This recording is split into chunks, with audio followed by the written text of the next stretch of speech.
Hey everybody, it's Steve. In this video, I want to show you how you can make a pretty amazing laser light show using just two things, a LaserCube and a drummer. We'll look at how to connect an electronic drum set to a LaserCube, then show how to map each pad on the drum set to a different laser beam color and effect, and finally, watch how it looks all coming together when someone plays the drums with the hazer on. Most electronic drum sets have USB MIDI out, and this Alesis Nitro Mesh kit has the USB MIDI out connected directly into the USB in port on the MacBook Pro.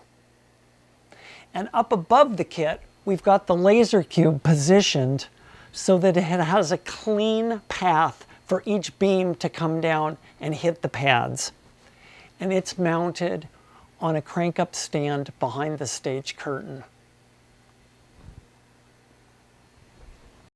Open the Laser OS app, go to Settings, then go to MIDI,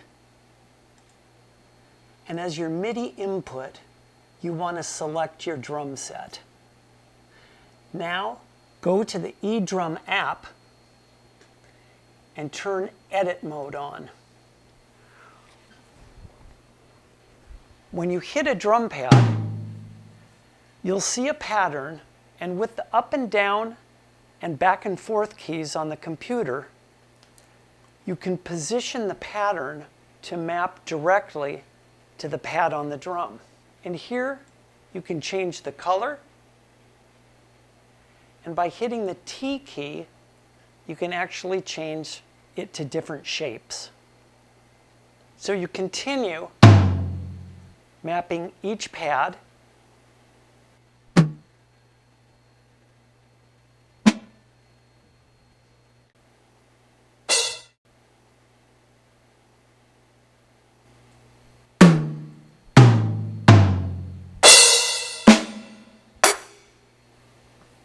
and once all your pads are mapped, you're ready to play. Now let's watch drummer extraordinaire Stephen Martin show what this LaserCube can do.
Thanks so much for watching. Please subscribe.